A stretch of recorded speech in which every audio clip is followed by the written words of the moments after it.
Yeah. Hi, so when you're ready, we can begin. I hope this is audible now. Yeah, it is. Do you want me to keep time or? Well, you can keep, I don't mind. But yeah, so, okay, so there will be a bell in the first 5 to 6 minutes. But Okay. for the cross exam, they'll just be the last bell. They won't be any bell. I'm not gonna lie, low key. Josh, can I borrow your phone? My phone's at 1. I just need the timer. Thank you.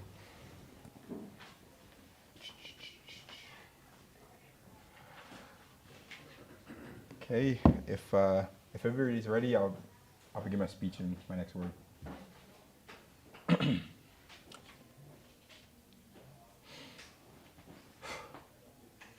On May 1st, 2018, a 3-judge bench, just like yourselves, sitting in the coastal town of Malindi, Kenya, ordered the Kenyan government to pay $170 million in compensation to a group of roughly 4,600 fishermen.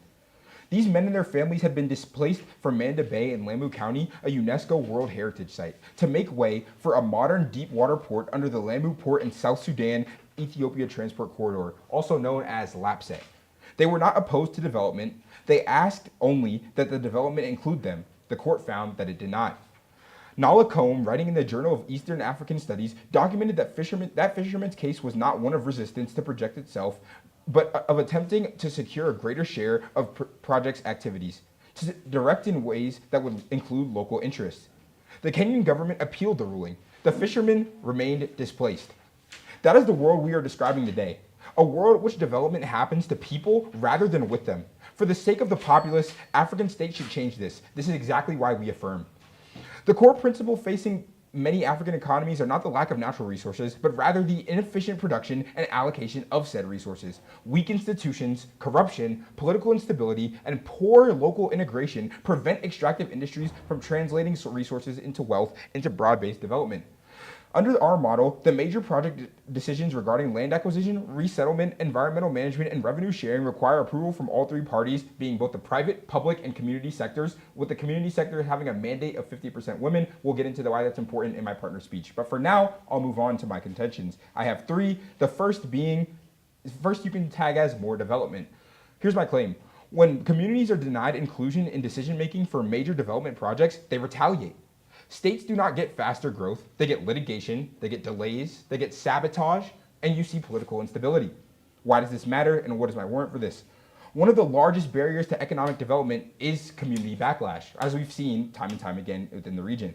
When communities have no meaningful mechanism to influence decisions affecting their land and livelihoods, they often resort to the only recourse they have: protests, litigation, blockades, and political resistance. The Lapsat corridor is a perfect example of this dynamic. Communities in Lamu did not oppose development itself, they demanded participation in shaping it. Instead, inclusion generated years of legal battles, displacement claims, and ultimately a Kenyan court order requiring approximately 170 million USD in compensation after defaulting on the project. No development, more debt, it's worse for everyone. So what is the impact? The negative may argue that co-governance creates delays because more actors may be consulted. However, we argue the opposite because projects without community buy-in face far greater delays through litigation and other means. Now onto my second contention. Money stays in Africa. Co-governance transforms extractive industries from enclave economies into engines of local development, and the evidence proves it works.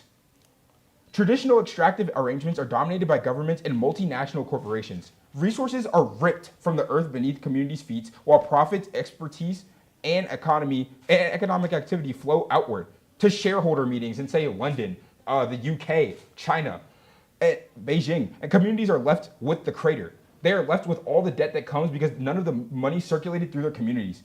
What do we get when we experience this co-governance model? I'll tell you, we get a couple things: local hiring requirements, local procurement commitments, skill training programs, domestic processing facilities, and revenue sharing agreements that actually reach the people.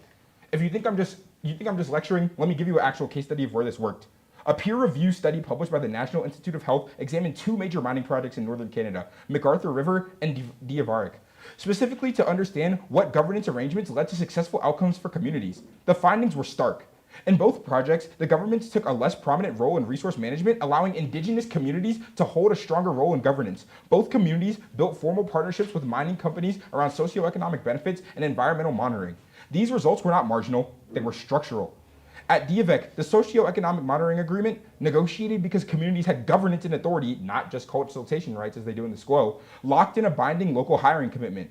And as of 2022, DIVEC has spent $7.1 billion with northern businesses, of which 3.6 was directly given to the indigenous people. So what we're seeing is when you opt into this co-governance model, the money not only goes back to the community at large, to the development, but also to the individuals who need it the most. Again, 3.6 billion going back directly to the same people who are getting this project off the ground, who are getting more jobs, getting better outcomes out of it.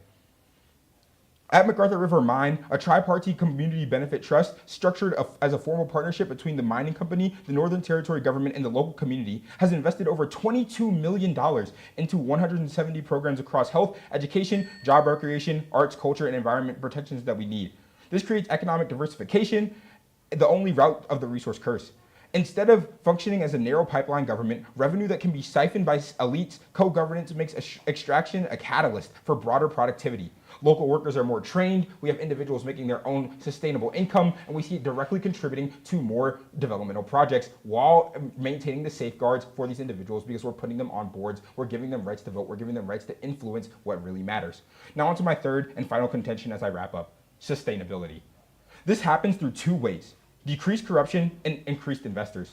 Co-governance creates a third layer of oversight that makes corrupt resources deal significantly more difficult. For example, now, instead of having a PPP model, we have a PPCP model where this C, the community, has a hand on the government, has a hand on these private equity investors, and make sure that their money is not just going to exploit the land that they live on, the land that they have to profit from, considering how integral agriculture is.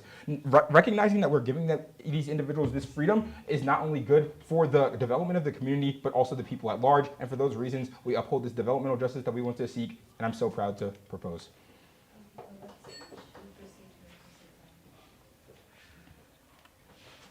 Ready for cross.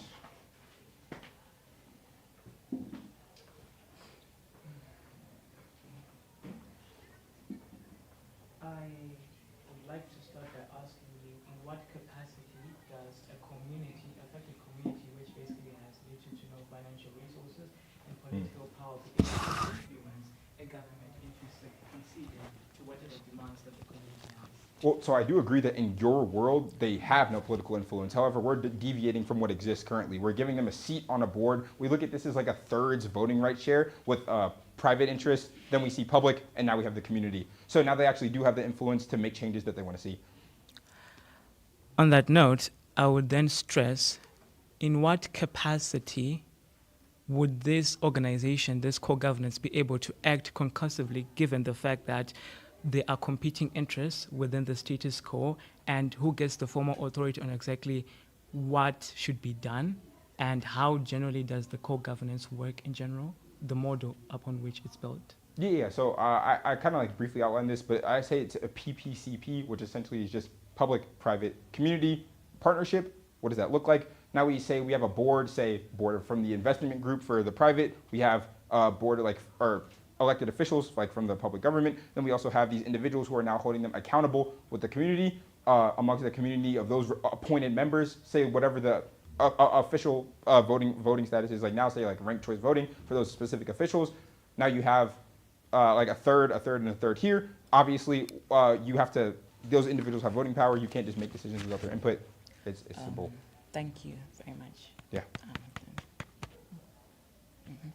Thank you. Oh, okay. Yeah, thank you. Could you help us? You know, proceed to the class. 1 minute.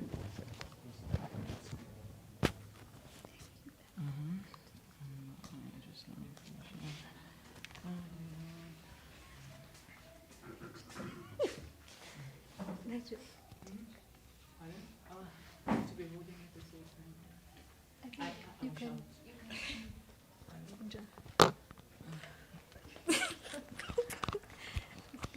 Bro, I came to see Tanzania. Don't stress me. I said that just about to pay it. It won't fall? Hopefully. I don't want to break these fancy things, yeah.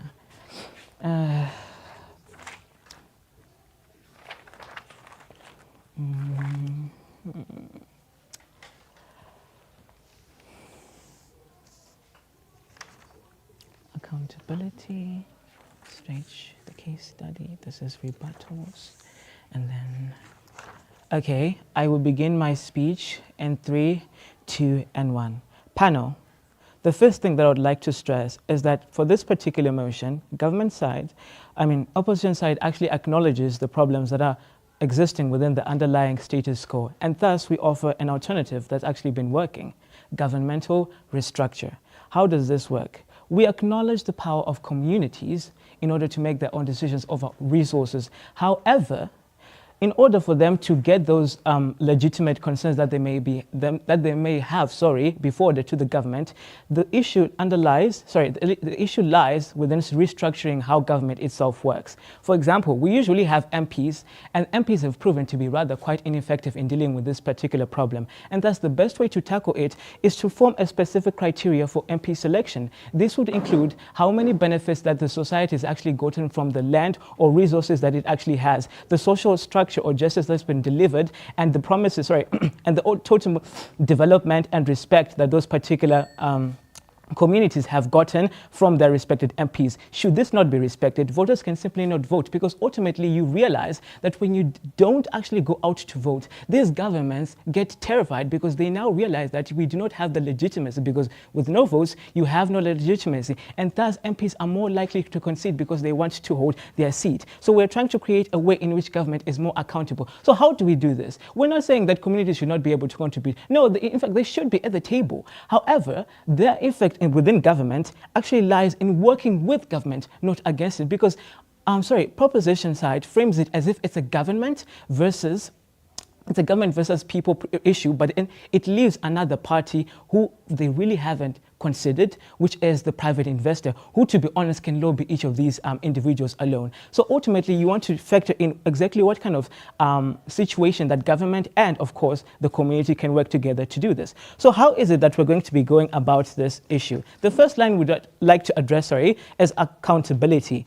Because we see that in Botswana, the government actually has MPs that work based on that are elected based on the social services that they provide. And there is a greater separation of power between the state and its legislative bodies, between the judiciary, legislation itself. So ultimately you find out that the judiciary still has the significant power to force the government to concede to communities' demands in terms that, again, mind you, we're talking about threats that are existential to the said community. So not every situation needs to go through government channel. It simply needs to go through government channels, because that's simply just going to create a lot of red tape. I believe that some of these issues can be dealt with at the lower level, right? So what accountability measures are we going to be putting in place? You're talking about seizure of assets.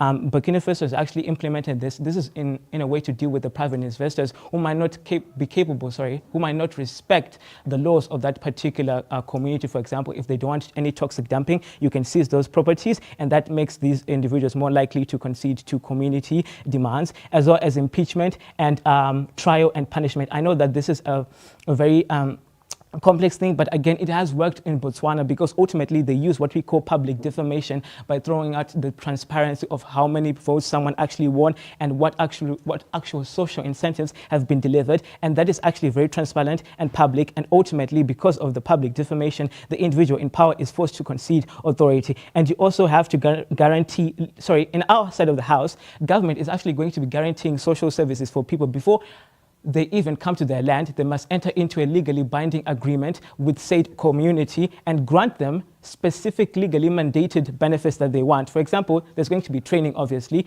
and naturally training in order to improve their skills so that they can undertake in any of the jobs that the project is going to be giving, as well as ensuring that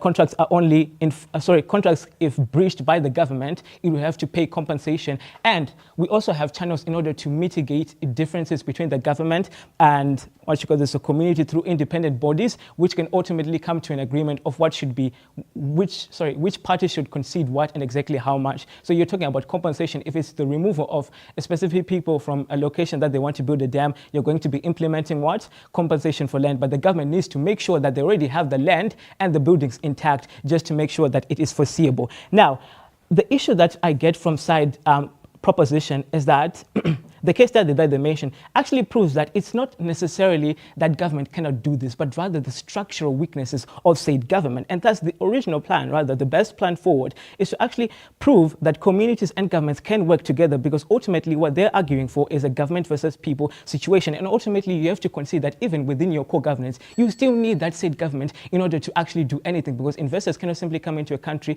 without the permission from the government. And if the government feels like there's a tag team between the private investors and the communities, they're more likely to retaliate, and you don't have mechanisms of even proving that the elites that, and even proving that the elites that you might, elect from your communities might actually be bought by these private investors. We have so much lobbying within the status quo. So you have to come up with an independent, for example, the situation that Botswana and Singapore use, an independent government arm that's capable of acquiring transparency, for example, how much money is going into a specific project, who is giving that said money, and exactly the terms of the contract, and if breached, what are the punishments that you're going to be enforcing. So ultimately, you're talking about social justice, and what we're saying is that communities should definitely have a stake within whatever project that the government and the private investor, in your case, would want. But how do we do that? They have to make sure that they mandate before they go into an agreement that they're going to tell you that, you know what, we're going to provide education for you, we're going to provide compensation for you, and anything that you might need in the general aspect of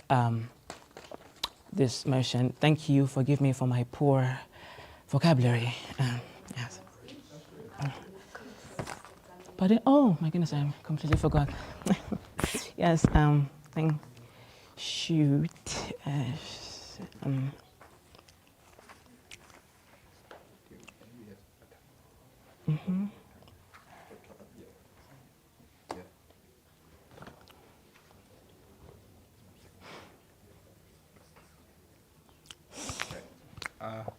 I guess I'll begin now.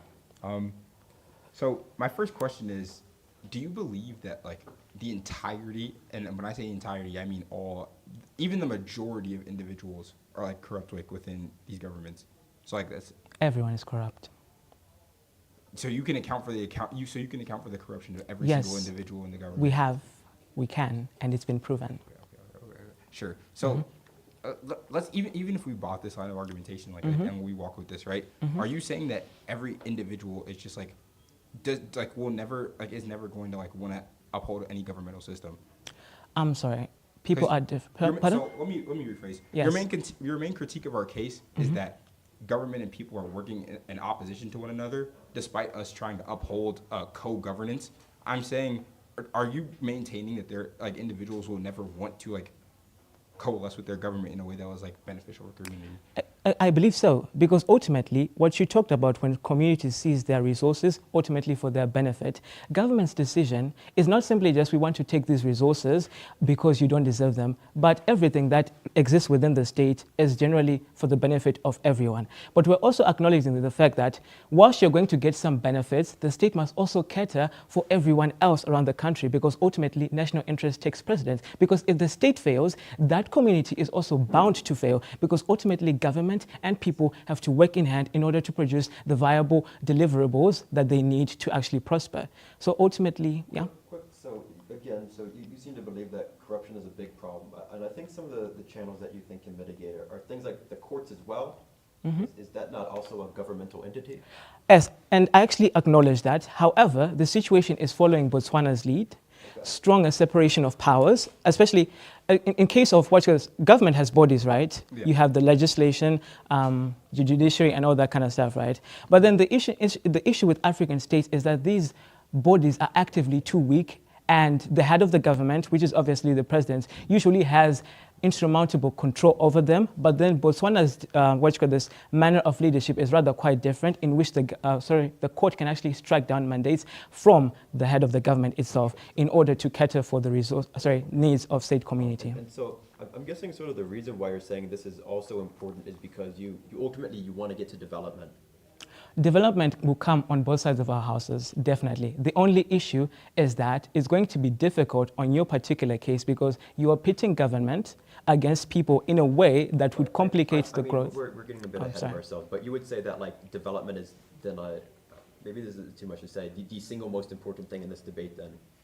Pardon? Would you say development is the single most important thing on this No, debate? it's social justice Okay, and you get to social justice through this developmental justice, okay, on both parties.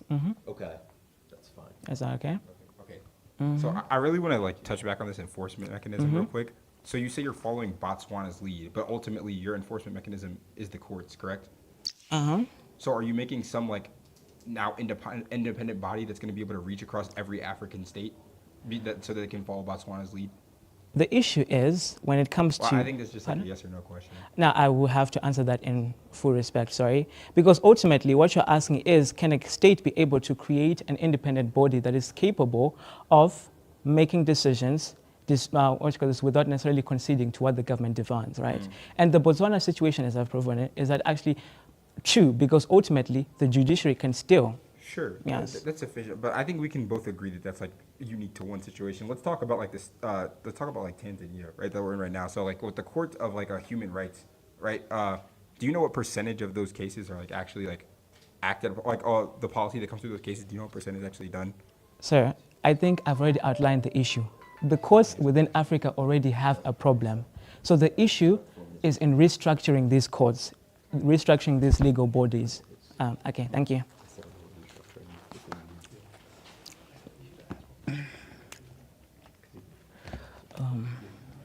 Margaret, I'm joining you soon, right? So, yes. Which way is it? Is My what? it this way? I'm coming back, of course. I didn't speak about something. You know the right? Let me listen to it. Sorry. Oh, you already have one. Just keep it.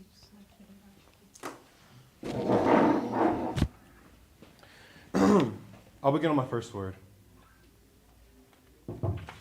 What did we just hear out of the affirmative speaker, or negation speaker, I'm sorry. What did we just hear out of the negation speaker? We just heard that the main issue in today's debate is social justice. Let me tell you something.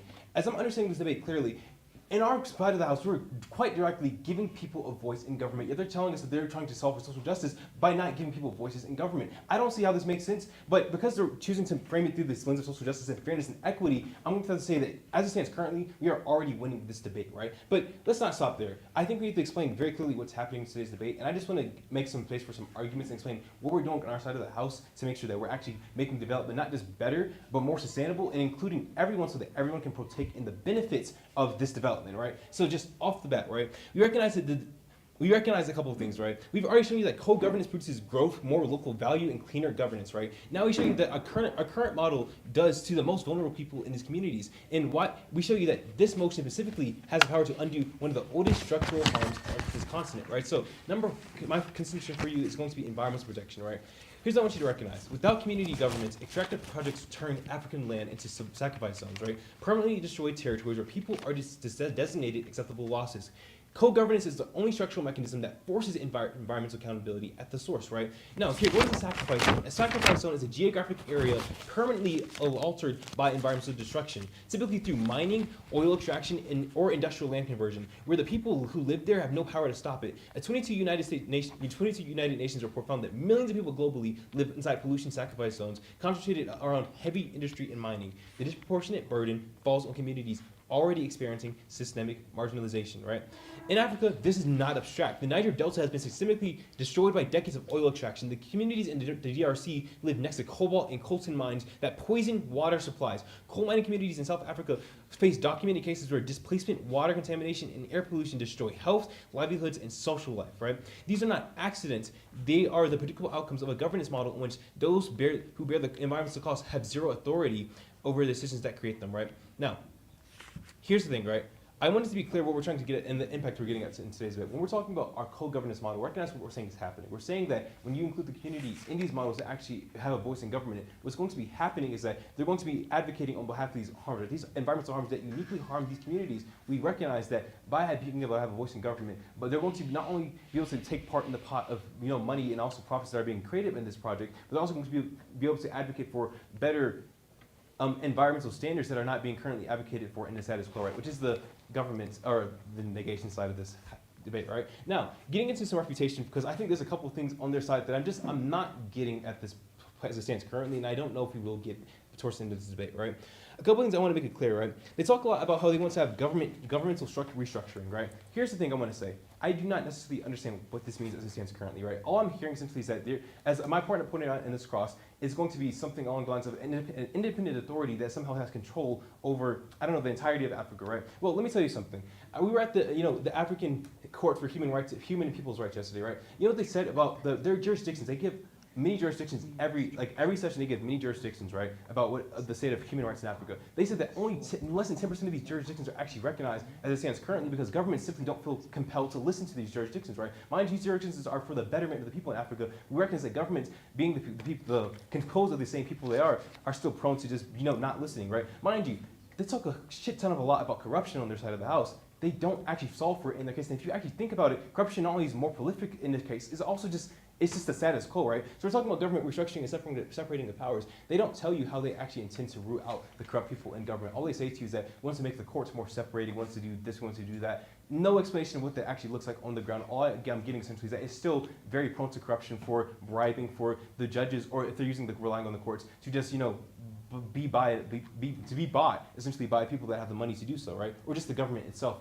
be that the case, right? Now, a couple of other things I want to get to very clearly, right? So again, I've already told you about, they try to argue that everyone's corrupt, but again, something they also say that kind of confuses me. They say that we're pitting the government against people, right? Now, here's what I'm getting very confused about, because what I'm understanding is that in our case, what we're literally saying is that we're not pitting the government against people. We recognize that in cases like the Lapset pipe project in Kenya, what happened was that the people were excluded from the project, and as a result, were not only expatriated from their land, but also weren't able to access the profits of it. But we are saying that these people just wanted a part in the profits. They're fishermen. That's their job, right? We recognize that by being able to partake in the pipe project and being able to get some of the profits from, or even help out, they would have actually been satisfied in doing so, but that wasn't what happened because the government didn't allow for them to be excluded. I don't recognize how on our side of the house we're excluding people, or rather putting the government against the people, when in actuality, when we're including them, we're making sure that we create a baseline of agreements across all parties, including the investors, including the community, including the government, that actually leads to better outcomes for everyone, right? Both environmentally and also generally, right?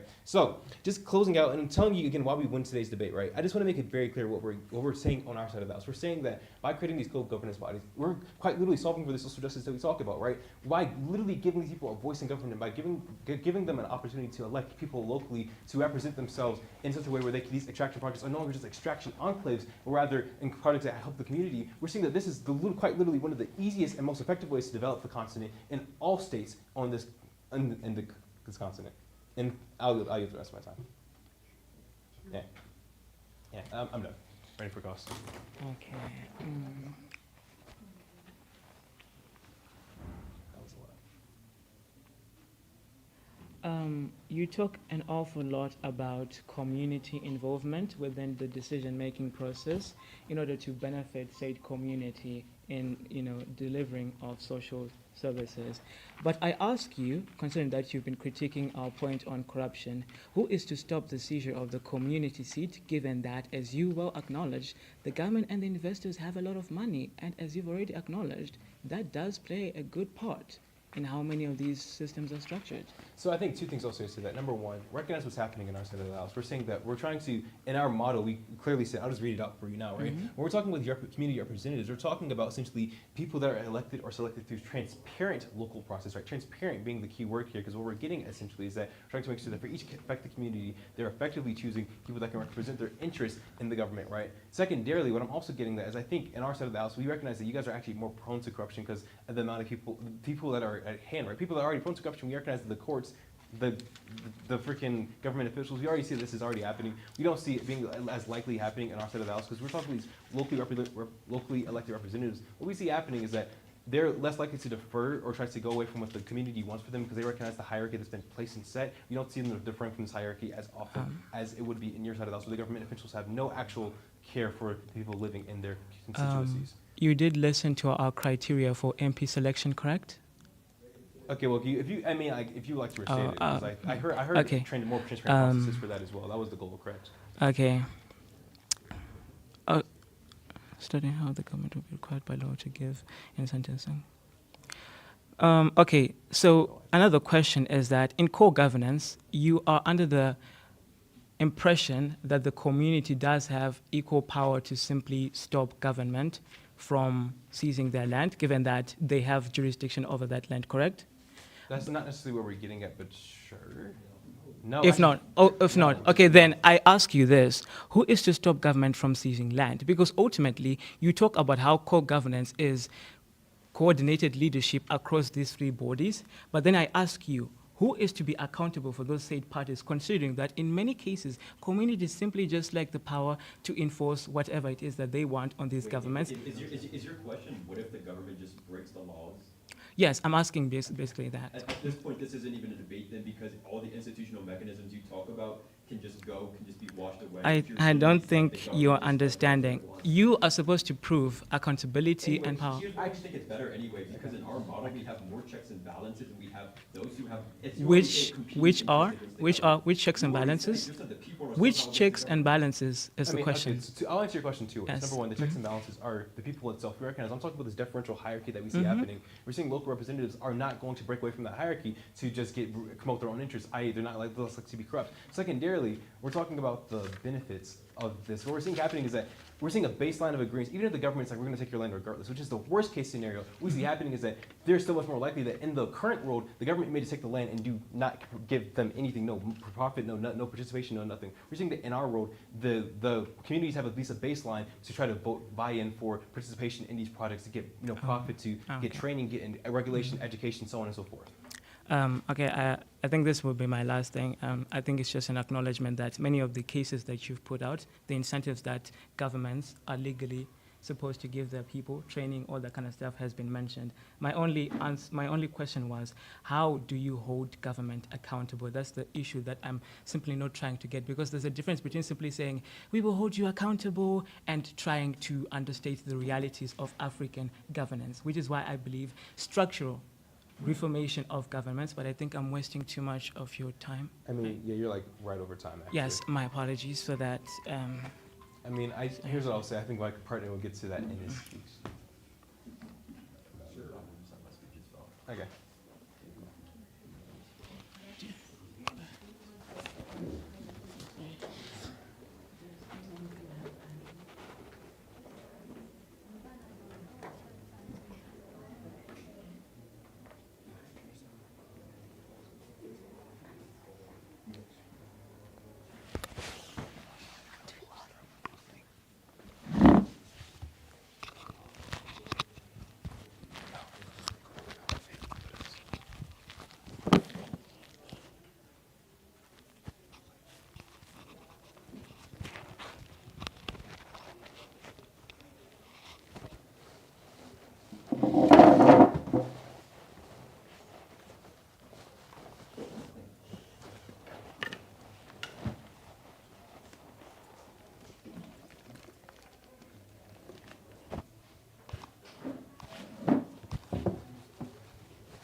Okay, I start in 3, 2, 1.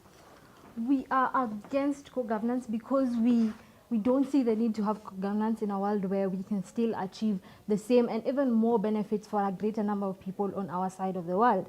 First of all, to begin with, I would like to bring out the chart on legitimacy. The government is essentially comprising of people who have already been elected by the citizens themselves to represent their interests. People like the MPs, the MCAs, and the like are people who are within those communities, in fact in each and every of the communities that are elected to represent them. Now we do acknowledge that there is a lot of corruption and bribery that goes into these MPs and MCAs, but as my partner has highlighted, there are a lot of policies that we are bringing about to curb this, and we are saying that we're going to heavily punish these people such that they're going to be less incentivized to do things like this, because that they know that what's at stake is really large, because we're going to air their dirty linen in public. We're going to seize all their assets, not just the ones that they stole, and then we're going to ban them from going to any other seat in the future, and things like this. We also want to bring in the chart of separation of power, because if indeed the courts are flawed, as we're saying, but we can have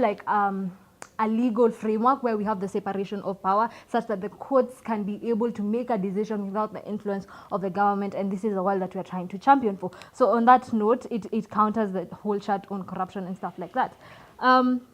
I think another thing that is also important to note here is that the sustainability of this type of implementation. In the long term, what we are trying to champion for is sustainable, because again, this is a government that has undertaken a lot of development projects over the years. They have the know-how, they have the connections, they have the network, they have the resources, the partnerships, and they're able to acquire this. And they can only have a great negotiating power when the investors are not going to say that, oh, what if the people don't want this? What if I choose to invest here and then my money goes away and stuff like that? So this will essentially bring about more economic growth. And why is this economic growth important, especially in the context of social justice? Because when there is economic growth, even within the community, that already my partner has talked about the regulations that are going to be in place. And if you didn't hear, let me just reiterate that even on the chart on environmental harms that you say that we're going to have, there are obviously going to be legal regulations that will ensure that the power is given to this environmental regulating systems that can be able to ensure that the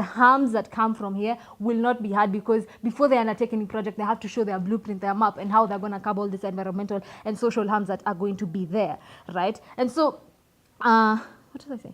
Oh, and so on that, right, we think that it is more sustainable in the long run. I think I lost my train of thought. Anyway, moving on. What do we do? What do you do to ensure this social justice in the context? What do we do to ensure these benefits in the context of social justice? So the economic benefits. Think about a community that is poor, because a lot of African communities are poor, and the reason even we undertake these development projects is to improve the livelihood of these people, which again I think is a plus on social justice, right? So if we build, say, a railway or something of this sort, there's going to be a lot of benefits that are going to come here, because there's going to be a lot of tourism, a lot of economic collaboration with other counties. Basically, you're going to be able to get, let's say it's rice from this particular county moving to this other county. It's going to be easier and cheaper for the people who are going to sell. So even the most vulnerable people, say the market dwellers and the sellers and things like this, they're going to benefit from all these things, which is essentially going to improve their livelihood and improve their dignity, which is essentially what such social justice is doing. So what we're doing is that we're ensuring that the dignity of these people is maintained in the long run, whereas we still account for the social and environmental harms by having all these regulations that we are trying to push for, and by establishing that the courts have a separation of power that enables them to better implement their decisions, right? And so we also say that on the chart of improving the livelihood, I think it's a no-brainer to say that the job creation will literally very much improve their livelihood, because what is social justice? It is equity, right? And equity means that there is fairness in the allocation of resources, not just in that community, but in the whole country as a large. So I think we fail, or rather we lack to see a mechanism of how you're going to pick these people who are going to contribute to this what do you call it, to this co-governance system that you're going to have. And people are more likely, these people are more likely, because a lot of the countries and a lot of the communities in Africa within their countries, right, are basically very tribal communities. So you're going to have a lot of these people who don't have the technical know-how and have a lot of tribal background. And so the decisions that they're going to be making, and even if they have a seat on the table, they're likely to be biased because, oh, I don't want this particular thing to happen because it's going to benefit said community. And that's a very real thing that happens already in status quo. We also say that there's a We also say that we ensure accountability by the measures we told you about, the strict measures, the airing of the dirty linen, the seizing of the assets, the separation of the power, etc., etc. And also, okay, yeah, so also the stability is very lucrative for the investors. I think that's a no-brainer because investors want to work in a place where this stability is ensured. I'll take our eyes to Chad, for example. They had this sort of like co-governance mechanism that they tried to have with the pipeline and the fuel, but it didn't really fly. The investors lost a lot of money because what the government did after that is that they went behind the backs and channeled this money to the military instead of like to the social development of the nation. And these are the harms that propagate from this co-governance. It creates a lot of confusion in the long run, instead of just having like one system that is going to be able to do all of this. We say that the private investors are more likely to do things that will like, are more likely not to do things that will harm the people, because already we see in status quo companies like Nestle and Milo having a lot of backlash from the people because of like the harms they have propagated to the community. Thank you. Great. Are you ready?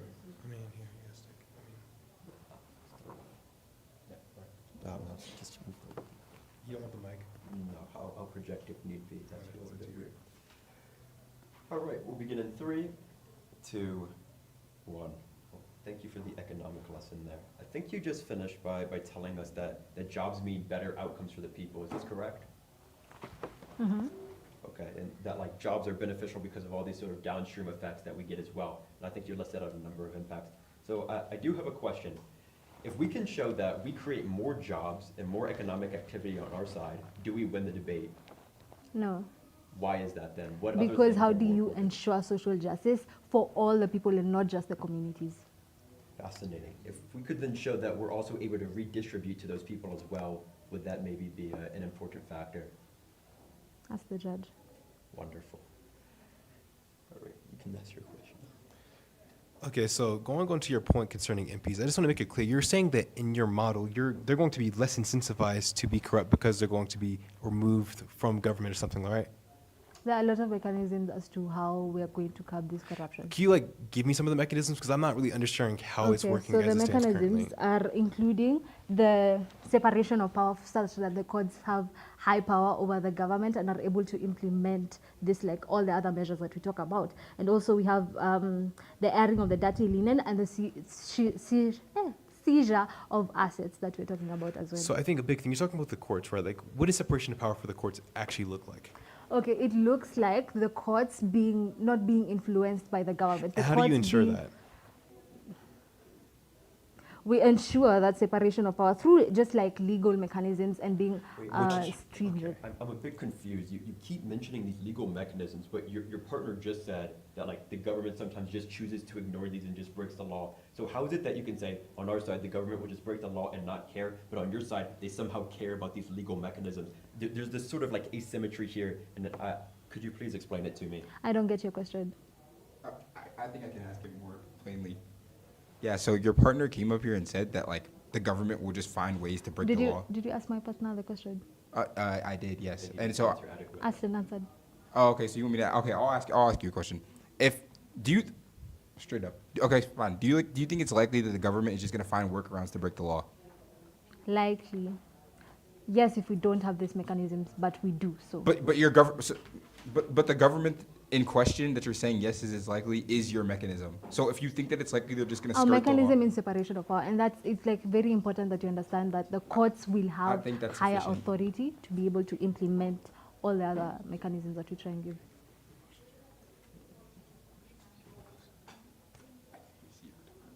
I think I don't see time. Okay. And so another thing I just want to bring up, you talk about how like a lot of these people that are likely going to be local representatives are going to have tribal backgrounds, so they're not going to like have like a lot of knowledge about these projects, and they're also going to be like want to support other tribal communities when it comes to these projects, right? Mm-hmm. So you do recognize that each extractive project on its own is going to have a unique board, right? It's not going to be.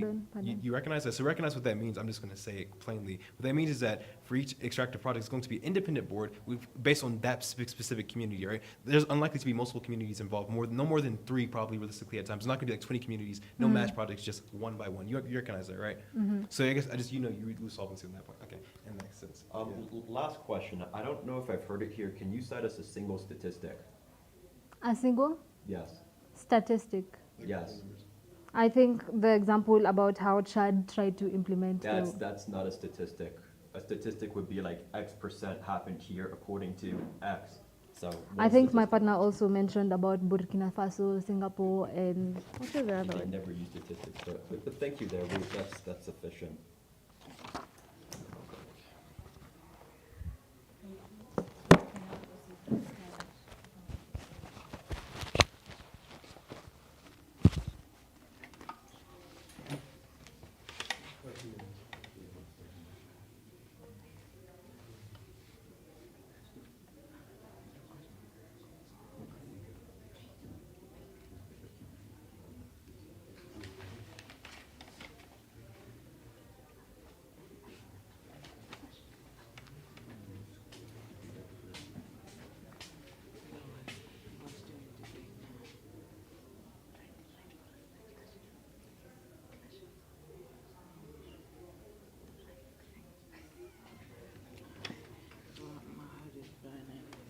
Drink water.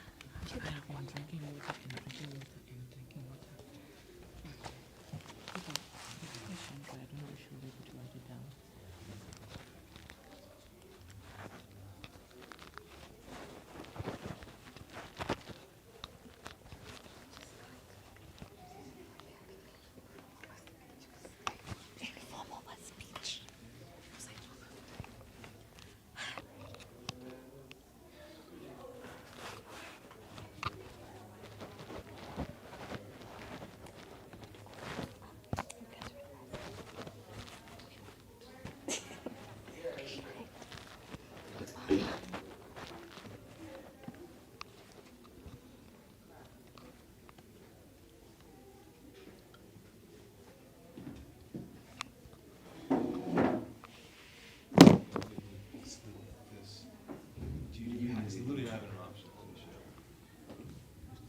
Does it clip on or something else? Sure. We'll put it here, I guess. Am I inept? How does this clip on exactly? I did not see this. Yeah, that works. Whatever. That's where it'll be.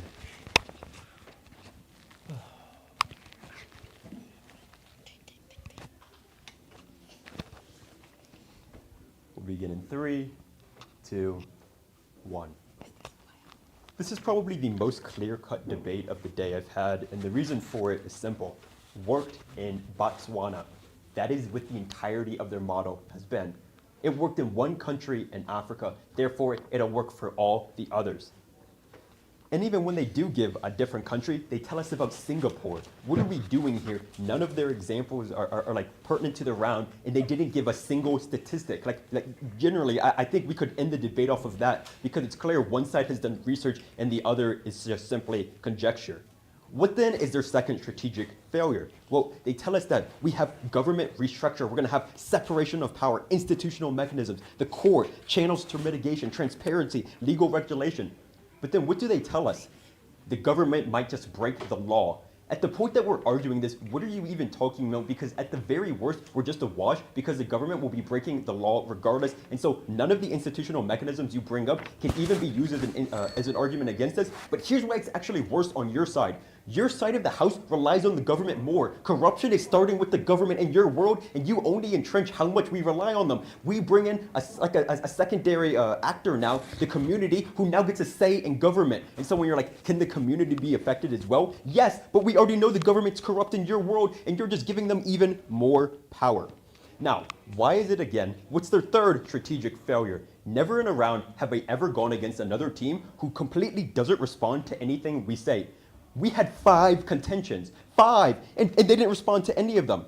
More development, more money staying in Africa, sustainability, women, the environment. None of this goes contested against. Just based off of simple debate rules, we literally have to win the debate because they never respond to any of us. But let's go through it, starting with everything that's wrong with their case. First, what do they bring up? One, they bring up this idea of like people, like the governments are going to become terrified when nobody wants to vote for them with their new model that they never really explained out, and they're somehow just going to capitulate to the people, and that for some reason we don't consider private investors, and that we have the government against the people. Notably for this, there's no evidence given for why any of this would be. This is just pure capitulation. If anything, we say when less people vote, it actually makes it even easier for the government because now they only need to focus on smaller groups of people. Right? What's the next thing that they bring up? They bring up this idea of corruption. Why do we think corruption is so much worse in their world? First, corruption is actually starting with the government. That's why there's corruption in Africa. It's the government that's doing it. But then secondly, then they bring up this idea of how we hold the government accountable. And instead of further entrenching power there, we say we should instead bring out outside entities who have competing claims against the government. They say this idea that we have people against the government, which is probably a mischaracterization, but let's accept it. Let's say we do have people against the government. In our world, we now have people who are now pushing back. In our tripartite model, we equally distribute power. We have checks and balances. They don't have that. They only further rely on the courts and other systems that we've already seen fail. But then for the rest of my 3 minutes, I'm just going to talk about everything that they flow through to the end of the round. First then, why do we win on the economy? Why do we have better jobs? Why do we have better outcomes that we finally heard in their last speech? First, less disruption. With no legal channels, communities turn towards resistance. We've already seen this in the Niger Delta, where because of protests that happened there, because the community was not included, they sort of protested and it shut down a lot of the operations that were happening there, and it further de-incentivizes production. Our model fundamentally changes these incentives by giving communities an ownership stake, and the local populace now rather benefits rather than being systems of development. They gain a direct interest when these models are successful. Secondly, then, we tell you reduce corruption and resource theft. We say traditional extractive arrangements are often dominated by governments and multinational corporations, and this creates opportunities for corruption. In our model, community governance with checks and balances, local stakeholders can monitor negotiations and challenge suspicious agreements and increase transparency. The result of this is these countries now have more money and less wealth is being drained from the country. 3, building stronger economies. Community participation gives the local populations greater bargaining power during negotiation. This translates into commitments for local hiring and local procurement and skills training and domestic processing. What we're literally doing is we're increasing the greater economic diversification and long-term productivity. And then finally, we say to you, we're attracting more investors. Modern investors increasingly evaluate projects according to environmental and social governance standards. So these are things like pension funds and development finance institutions. And many of them now view community consent as an indicator of political and operational stability. So we're literally now getting more money in our model because we now are complying with these standards by including the community. So just based off of the economy and the jobs that they say translates into material conditions, we win there. What's the second reason we win? Well, we tell you women. We say that women are 50% of the population, and any sort of model that doesn't include them, as we're seeing right now in the status quo, is fundamentally unjust. But more than that, we tell you that including women in governance structures is actually really beneficial. As my partner tells you, they're good environmental stewards as well. More than that, though, we tell you about sustainability. We tell you that when communities are involved in the process, they don't just think about it in terms of election cycles or annual, quarterly reports. They have to live there. That's why they care. That's why they want the place to stay good, essentially. They don't want their air poisoned.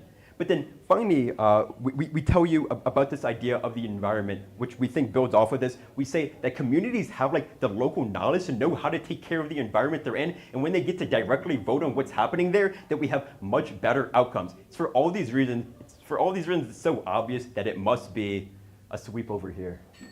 Thank you so much. Right.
My, my time starts in 3, 2, 1. I will start off by layering out what my first and second speaker said.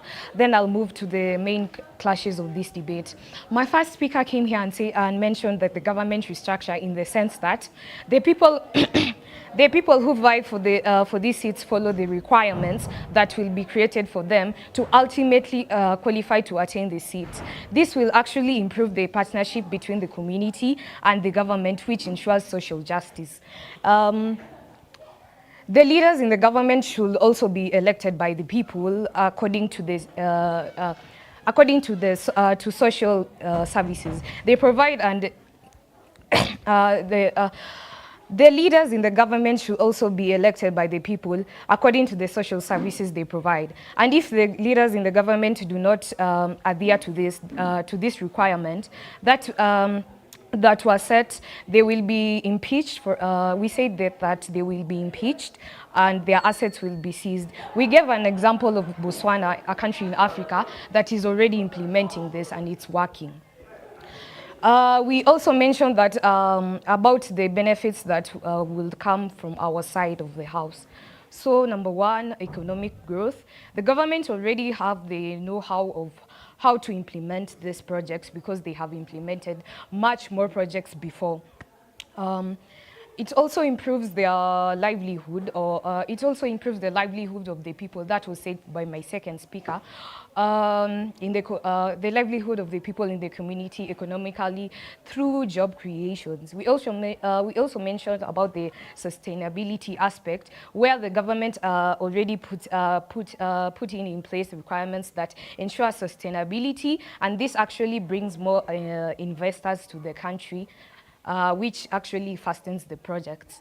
The clash, I'll move on to the clashes in the debate. The core government means all three have a say-so. So what good will come when you act a government that you all acknowledge is flawed rather than the restructure. On accountability, who will hold all the three parties liable? Who gets the final say? What of the gridlock in the decision making?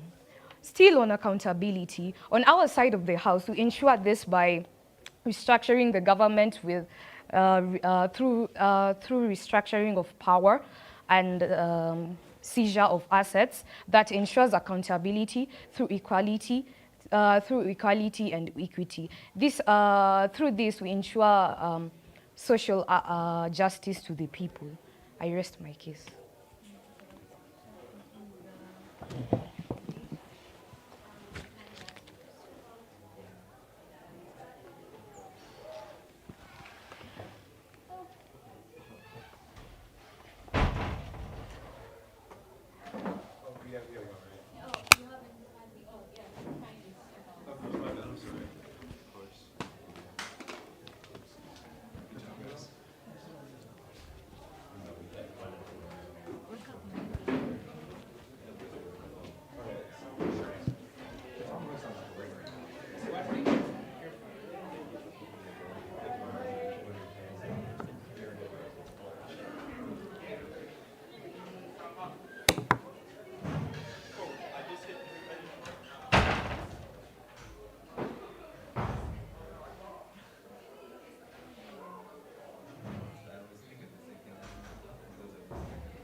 Tahia, I'm pretty sure that they will come. Okay.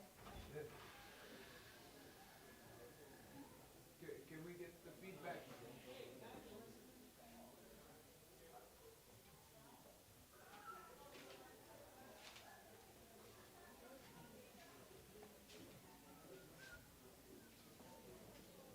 Be careful of the camera, guys. When you come here. I was trying to see how I can get myself in the camera frame. I wasn't.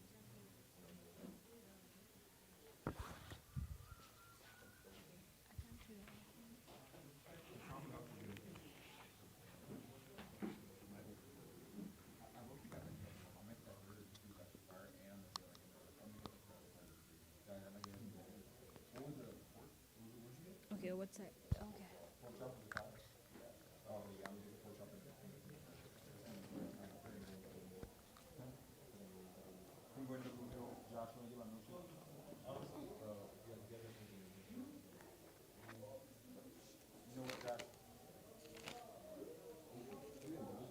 Yeah, actually, yeah. I didn't want to get it. No, Josh, you didn't believe in us. You don't get you said 50. How dare you? No, I don't. I knew it.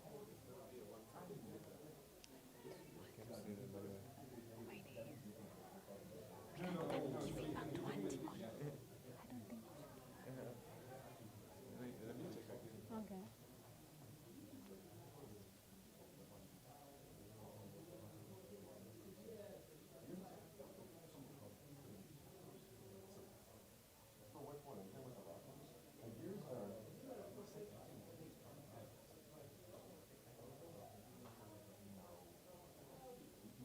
There's no excuse. I'm not gonna lie. Like, also, if you think it was no. If you think it was you really thought we were recording? No, that's what you thought.